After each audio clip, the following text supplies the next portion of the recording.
CM Yogi Adityanath ने कल एक हाई लेवल मीटिंग बुलाई है। इस मीटिंग में सभी जिलों के विकास कार्यों की समीक्षा होगी, कानून व्यवस्था पर बातचीत होगी। ये मीटिंग कल 11 बजे बुलाई गई है और 2 बजे दूसरा चरण होगा। इस बैठक का पहले चरण में कानून व्यवस्था की समीक्षा होगी, उस पर बात होगी। सभी जिलों के डीएम और एसपी को इस मीटिंग के लिए संयुक्त रूप से बुलाया गया है।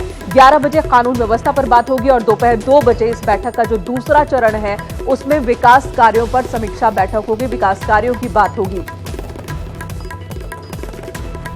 इस वक्त की बड़ी खबर लखनऊ से है। सीएम योगी आदित्यनाथ लगातार एक्शन में दिख रहे हैं। चुनाव खत्म होने के बाद से ही कल उन्होंने एक हाई लेवल मीटिंग बुलाई थी और वो मीटिंग कानून व्यवस्था को ली थी।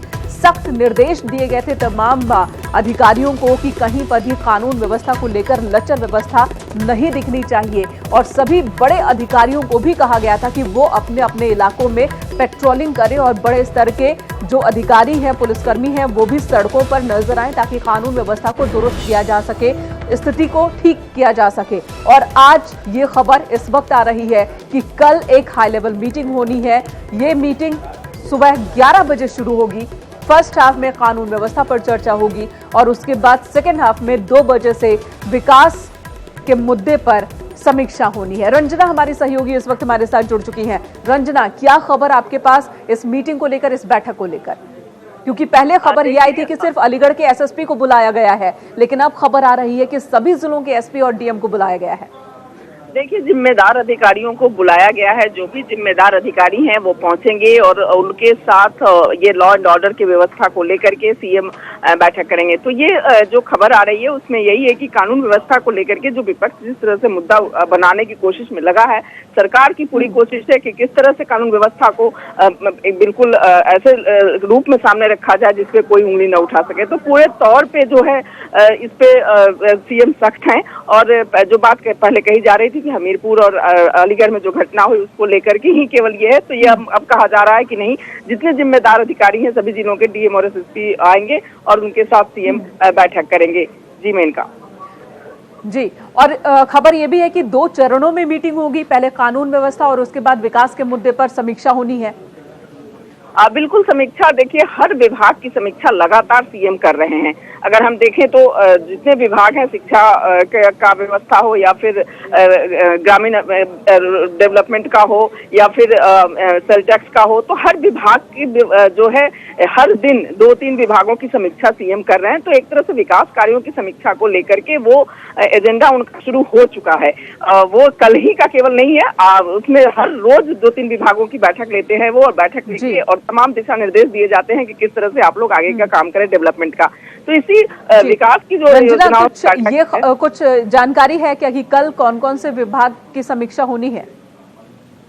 देखिए, जो सबसे पहले तो कानून व्यवस्था के ही गृह मंत्री भी हैं, क्योंकि सीएम और जो कानून व्यवस्था की बैठक है उसको लेकर के कहा जा रहा है कि उस पे फोकस रहेगा कल के जो बैठक है उसमें। और बाकी जो विभागों के व्यवस्था रूटीन में जो समीक्षा हो रही है उस समीक्षा को ही ध्यान में रख के जो डीएम एसएसपी आएंगे, डीएम जिलाधिकारी भी मौजूद रहेंगे, तो उनको भी निर्देश दिए जाएंगे कि विकास की योजनाओं को किस तरह वो जिलों में लागू करें जिससे कि जो सरकार की योजनाएं हैं वो पहुंच सके जमीन पे। तो उसके लिए उनको दिशा निर्देश दिए जाएंगे। तो फोकस जो है कानून व्यवस्था पे रहेगा, लेकिन क्योंकि सभी प्रशासनिक ऑफिसर्स मौजूद रहेंगे तो उनके सामने जो होगी वो समीक्षा भी रखी जाएगी। जो विभागों की समीक्षा हो रही है, जो निकल कर आ रहे हैं, वो जो जिलों में। आपको धन्यवाद पूरी जानकारी देने के लिए। आप इस मीटिंग पर नजर बनाए रखिएगा। कल जब ये मीटिंग होगी और उस दौरान, मीटिंग के दौरान सीएम क्या निर्देश देते हैं वो जानकारी भी आपसे कल जरूर लेंगे। फिलहाल इस वक्त बहुत बहुत धन्यवाद आपका इन तमाम जानकारियों के लिए। इधर अयोध्या में राम जन्मभूमि परिसर में धमाका के मामले में, विस्फोट के मामले में सुनवाई पूरी हो चुकी है और अब फैसला सुरक्षित रख लिया गया है। 18 जून को इस मामले पर फैसला आना है। अयोध्या में राम जन्मभूमि परिसर में 5 जुलाई 2005 को धमाका हुआ था, आतंकी विस्फोट हुआ था। 5 आरोपी नैनी सेंट्रल जेल में बंद है, लिहाजा सुरक्षा के मद्देनजर नैनी सेंट्रल जेल में ही इस मामले की पूरी सुनवाई हो रही थी और फैसला भी जेल के अंदर ही सुनाया जाएगा। डॉक्टर इरफान, मोहम्मद शकील, मोहम्मद नसीम, मोहम्मद अजीज, आसिफ इकबाल और फारूक इस केस के आरोपी हैं जो कि नैनी सेंट्रल जेल में बंद है। आज इस मामले की सुनवाई पूरी होगी। सभी पक्षों की बहस होने के बाद फैसला सुरक्षित रखा गया है और अब 18 जून को इस मामले पर फैसला अदालत की ओर से सुनाया जाएगा। सर्वेश दुबे हमारे सहयोगी इस वक्त हमारे साथ फोन लाइन पर मौजूद है। सर्वेश, सुनवाई पूरी हो गई, फैसले का अब इंतजार। जी, निश्चित तौर पर यह काफी बड़ा मामला था। 5 जुलाई 2005 को आतंकी हमला अयोध्या राम मंदिर परिसर में किया गया था और आतंकियों ने आधुनिक हथियारों, रॉकेट लॉन्चर और ग्रेनेड से आत्मघाती हमला किया था। इसमें एक आतंकवादी ने आत्मघाती विस्फोट किया था और सुरक्षा एजेंसियों के सतर्कता के कारण आतंकियों के मंसूबे कामयाब नहीं हुए थे और सभी आतंकी मार गिराए गए थे और इसमें 2 लोगों की, आम नागरिकों की मौत हो गई थी। इसके अलावा आधा दर्जन सुरक्षाकर्मी घायल हुए थे। बाद में इस मामले की जांच करते हुए सुरक्षा एजेंसियों ने 5 आतंकवादियों को गिरफ्तार किया है और उन आतंकवादियों को नैनी सेंट्रल जेल में रखा गया है और इस मुकदमे की सुनवाई सुरक्षा की दृष्टि से नैनी सेंट्रल जेल स्थित स्पेशल जज SC कर रहे थे।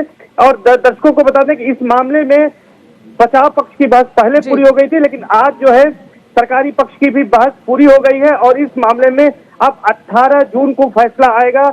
ऐसी जानकारी district government council Gulab Chand अग्रणी ने दी है। तो ये एक बड़ा मामला था और इस मामले में फैसला आएगा। यहाँ एक बात और बताना जरूरी है कि अप्रैल 2016 में भी एक बार इस मामले की सुनवाई पूरी हो गई थी और लोगों को फैसले की उम्मीद थी, लेकिन कोर्ट ने पुनः मामले की सुनवाई शुरू कर दी थी और फिर से 3 साल लगभग ये सुनवाई चली है और अब 3 साल बाद जाकर इस मामले की जो है फिर से ये सभी पक्षों की जीरा पूरी हुई है और अब इसमें 18 जून को फैसला आना है। जी बिल्कुल। और 2005 का मसला है, 2019 14 साल बाद सुनवाई दूसरी बार अब ये पूरी हो रही है, फैसले का अब इंतजार है और ऐसे में किस तरह की फैसले की उम्मीद और जो आरोपी पक्ष हैं जो इस वक्त सेंट्रल जेल में बंद है उनकी तरफ से किस तरह की हलचल?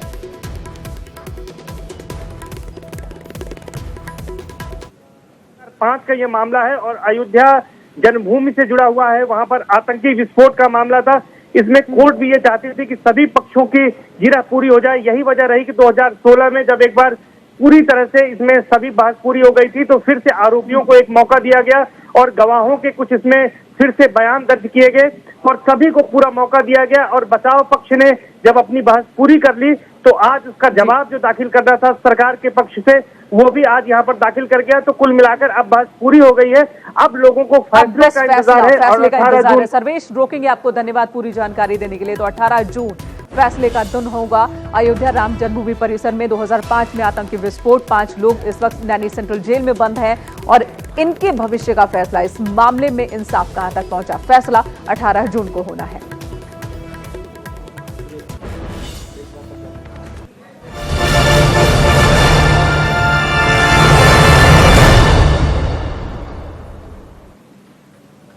चलिए बात कर लेते हैं गर्मी की और गर्मी के साइड इफेक्ट की। हाल ही में ट्रेन में गर्मी से और दम घुटने से यात्रियों के मृत्यु की खबरें आई। एक हादसा हुआ जिसमें एक लड़की की जान चली गई।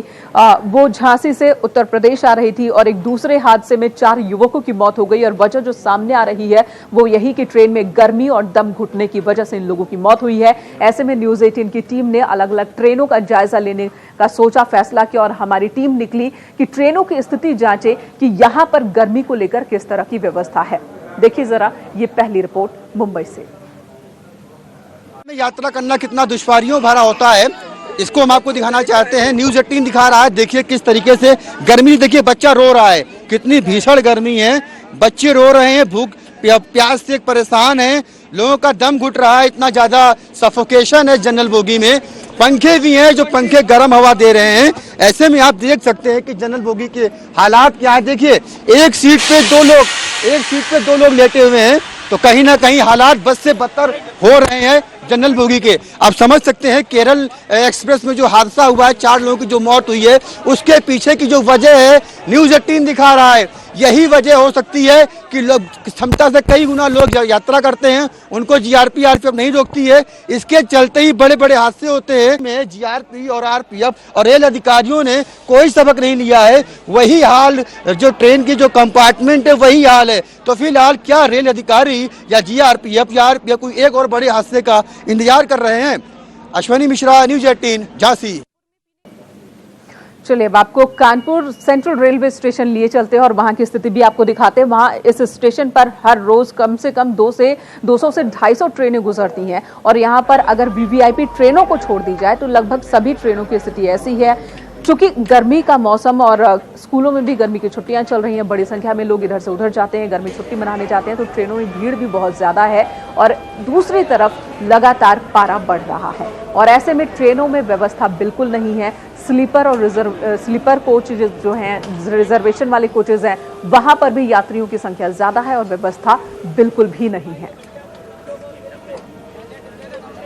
इस चिलचिलाती धूप में जहां पारा 45 डिग्री को पार कर चुका है, इस वक्त कालका ट्रेन की हालत में दिखाना चाहूंगा। इस वक्त मैं कालका ट्रेन में इस जनरल कोच की बात है, इसका आप सीन देखने की कोशिश करें कि हाँ लोगों की हालत कैसी है। पूरी भूसे की तरह ये ट्रेन भरी पड़ी है, लोगों की हालत बस से बदतर है, फैन चल नहीं रहे और लोग किस तरह सफर करने पर मजबूर है। एक कंपार्टमेंट जहां इस पे 6 लोगों के बैठने के वहां 30-30 लोग किस तरह बैठे। लोगों से हम बात करने की कोशिश करते हैं। सर कितनी दिक्कत हो रही है सफर में? बहुत ही ज्यादा दिक्कत हो रही है। कितना क्या रिजर्वेशन नहीं मिला इसलिए जनरल में आए? अरे जनरल में तो आए ही है। अच्छा दिक्कत है। सर क्या कितनी दिक्कतें हैं सर? अरे सर देख रहे हैं आप, पसीना फेंक रहे हैं और क्या प्रॉब्लम हो सकती है? नहीं तो क्या आपने रिजर्वेशन नहीं कराया था कि मिला नहीं? नहीं, एग्जाम है इसलिए इमरजेंसी में टिकट कटाया था। इमरजेंसी में। बहन जी क्या कहाँ जा रही हैं आप, पहले बताइए। दिल्ली जा रही हूँ। तो इस तरह किस तरह परेशानी में जा रहे हैं? जो परेशानी जो है कि टिकट नहीं मिली थी वो जो है। आप देख सकते हैं सामने बच्चे, कितने मासूम बच्चे किस तरह ट्रेन में सफर कर रहे हैं, जबकि ना इस गर्मी में ना तो लाइट्स प्रॉपर हैं, ना पानी की फैसिलिटी है। तो कहीं ना कहीं लोगों के लिए ये सफर दुखदाई है। और ऐसे में आप देखिए जिन जगह लगेज होना चाहिए वहां लोग कैसे लगेज को अपना बिस्तर बना के, अपनी बर्थ बना के बैठे हैं। तो लोगों के लिए ये सफर परेशानी और कष्ट भरा सफर है। वहीं आप अगर टोटल ओवरऑल देखा जाए तो 3 कोच और 2500 से ज्यादा लोग, तो इससे आप समझ सकते हैं, इसका अनुमान लगाया जा सकता है कि ये कितना परेशानी भरा सफर होगा। वीडियो जर्नलिस्ट आशीष पांडे के साथ अमित गंजू, न्यूज 18 कानपुर। तो देखा आपने किस तरीके से लोग सामान की तरह ट्रेनों में भरे हुए हैं, सांस लेना भी इनके लिए मुश्किल और कदम रखना तो खैर स्थिति आपने देखी ही। अब आपको एक दूसरी ट्रेन की स्थिति दिखाते हैं। काठगोदाम से हावड़ा जाने वाली ट्रेन बाग एक्सप्रेस की स्थिति आपको दिखाते हैं। यहाँ जब ये ट्रेन गोरखपुर में रुकी तो पानी के लिए भगदड़ मच गई यात्रियों के बीच। देखिए जरा ये तस्वीरें। भयंकर गर्मी के बीच जनरल क्लास में सफर करने वाले यात्रियों को भारी परेशानी का सामना करना पड़ रहा है। कुछ इस तरीके से वो अपनी यात्रा पूरी कर रहे हैं। एक सीट पे 7-7, 8-8 लोग बैठे हैं, ऊपर भी बैठे हैं। खड़े होने की भी जगह नहीं मिल रही है। जब स्टेशन पे ट्रेन रुक रही है तो जो लोग गेट पे या खड़े होकर सफर करते हैं वो गर्मी से बचने के लिए स्टेशन पे चले जाते हैं और जैसे ही ट्रेन चलने को होती है वो फिर वापस डिब्बे में आ जाते हैं। यानी कि कहीं भी पूरे डिब्बे में तिल रखने की जगह नहीं है। यानी कि एक जनरल क्लास में 150 से करीब 125 तक यात्री किसी भी तरीके से सफर कर रहे हैं। और सबसे बड़ी चीज कि इस गर्मी में उनके लिए पीने की पानी की भी व्यवस्था इस डिब्बे में नहीं है। भले ही सरकार ये दावा कर रही हो कि दीनदयालु कोच योजना के तहत अब जनरल क्लास के यात्रियों को डिब्बे में ही पानी मिल जाएगा, लेकिन ऐसा कुछ दिखाई नहीं पड़ रहा है। ट्रेन जैसे ही स्टेशन पर रुकती है बड़ी संख्या में लोग स्टेशनों पे उतरते हैं और सबसे पहले वो नल ढूंढते हैं, पानी भरते हैं, फिर अंदर आते हैं। यानी कि एक साथ ये कई मोर्चे पे लड़ाई लड़ रहे हैं। सफर करना मजबूरी है तो किसी तरीके से पहले डिब्बे में चढ़ते हैं, फिर उसके बाद फिर शुरू होती है गर्मी से इनकी लड़ाई और उसको लड़ते हुए किसी तरीके से अपने सफर को पूरा कर रहे हैं। अखिलेश पांडे के साथ रामगोपाल द्विवेदी, न्यूज 18 गोरखपुर। तो यात्रा मजबूरी है और गर्मी में खासकर ट्रेन की यात्रा इनके लिए बहुत मुश्किल, खासकर जो लंबी दूरी के यात्री हैं उनकी परेशानी कई गुना बढ़ जाती है। और जब जनरल और स्लीपर कोच की हम बात करते हैं तो यहाँ पर व्यवस्था पूरी तरह से नाकाफी नजर आ रही है। एक और तस्वीर हम आपको दिखाते हैं कि कैसे यहाँ पर भी ट्रेनों में लोगों की संख्या बहुत ज्यादा, यात्रियों की बहुत ज्यादा संख्या और सांस लेना मुश्किल है, पीने की पानी की व्यवस्था बिल्कुल नहीं है, जिसकी वजह से भी यात्री बेहाल हैं। गर्मी की वजह से ट्रेनों में सफर करना इन दिनों मुश्किलों भरा है और स्लीपर कोच की यह स्थिति है। जनरल से बदतर स्थिति आप देख सकते हैं। 72 लोगों के बैठने की ये कोच है, लेकिन इसमें जिस तरह से लोग भरे हैं, तमाम वेटिंग के भी यहाँ यात्री हैं। लंबी दूरी की ये ट्रेन है और ये मुंबई टर्मिनल से फैजाबाद जा रही है, समर स्पेशल ट्रेन है और इसमें काफी भीड़ है। आप साफ तौर पर देख सकते हैं यात्रियों को पीने का पानी नहीं मिल रहा है। जहां पर ट्रेन रुकती है वहां पर पानी पीते हैं और इस तरह से कोल्ड ड्रिंक पी रहे हैं, पानी पी रहे हैं, जूस पी रहे हैं और गर्मी से बचने की कोशिश कर रहे हैं। जिस तरह से आगरा से कोयम्बटूर जा रहे हैं 4 यात्रियों की मौत हुई है झांसी में, उसको देखकर रेलवे प्रशासन को भी और सतर्कता बरतनी चाहिए। कुछ लोग हमारे साथ हैं, बातचीत उनसे करेंगे। बताइए भाई साहब, गर्मी से कितनी परेशानी है, कितना तप रहा है ये कोच? परेशानी है सर, ऐसा है, बहुत परेशानी है। भुसावल से मैं बम्बई से हम लोग बैठे हैं, टॉयलेट में बिल्कुल एकदम भरा हुआ है और पानी का इंतजाम कुछ नहीं है, स्टेशन पे भी नहीं है, पानी पैसा देने पे नहीं मिल रहा है इधर। और इससे लोग परेशान हैं, छोटे छोटे बच्चे हैं वो परेशान हैं। और इस तरह से हम आगे बढ़ने की कोशिश करेंगे और दिखाने की कोशिश करेंगे कि इस स्लीपर कोच का क्या हाल है। बस आप अभी आप कोल्ड ड्रिंक पी रहे थे, कितनी गर्मी है और इस गर्मी से बचने के लिए क्या कुछ कर रहे हैं आप लोग, क्या कर रहे हैं? इसके लिए जो एक पॉइंट है पानी का, कम से कम 3-4 पॉइंट होना चाहिए स्टेशन पर, क्योंकि एक साथ सारी लोग उतरते हैं और सबको एक पॉइंट पर पानी कैसे मिल पाएगा। कोच में भी पानी की कोई दिक्कत है? कोच में पानी है और इसका यूज तो पीने के लिए किया नहीं जा सकता। सबसे ज़्यादा पीने के पानी की समस्या है जी। और गर्मी की वजह से कितनी दिक्कत हो रही है? गर्मी की वजह से ये जो दोपहर के समय पे तेज धूप होती है तो ये पंखे जो लगे हैं ये काम नहीं करते। निश्चित तौर पर जब तेज यहाँ पर जो है धूप होती है तो ये पंखे काम करना बंद कर देते हैं और लोगों को इससे दिक्कत होती है और लोग चल नहीं पाते हैं। और लोगों की परेशानी ये है कि उन्हें पीने का पानी उपलब्ध नहीं हो रहा है, जिसकी वजह से वो खासे परेशान हैं। कैमरा पर्सन संजीव मिश्रा के साथ सर्वेश दुबे, न्यूज़ 18 प्रयागराज। तो आप अंदाजा लगा सकते हैं कि स्थिति कितनी भयावह होगी कि एक तरफ गर्मी, यात्रियों की इतनी संख्या, आसपास लोग और प्यास लगे तो पानी नहीं, पानी तक नहीं इस गर्मी में, तो स्थिति कितनी विकट होगी। और वो भी जब आप ट्रेन में हैं, आप अपनी मर्जी से कहीं उतर नहीं सकते, रुक नहीं सकते। और यही वजह कि जब ट्रेन किसी भी स्टेशन पर पहुंच रही है तो बड़ी संख्या में लोग स्टेशन पर उतरते हैं, भीड़ लग जाती है पानी भरने के लिए। आगरा रेलवे स्टेशन की भी स्थिति हमने कुछ ऐसी ही देखी।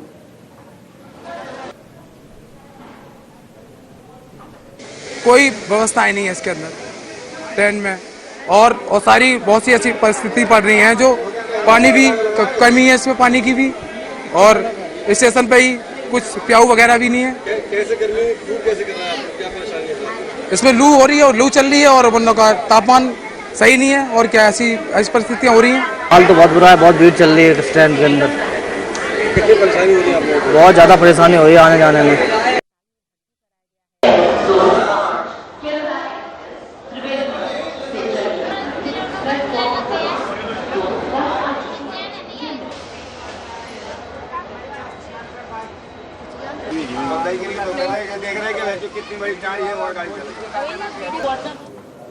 तो फिलहाल हमने आपको कुछ ही रेलवे स्टेशन की ये तस्वीर दिखाई है, कुछ ही ट्रेनों का हाल दिखाया है, लेकिन इससे ज्यादा कई और रेलवे स्टेशन और ट्रेनों की भी स्थिति का हमने निरीक्षण किया, देखा, हमारी टीम ने देखा कि वहां पर भी हाल बेहाल है, व्यवस्था पूरी तरह से नाकाफी है, लोग परेशान हैं। फिलहाल इस वक्त न्यूज रूम लाइव से इतना ही। एक छोटे से ब्रेक के बाद भी न्यूज 18 पर खबरों का सिलसिला जारी है।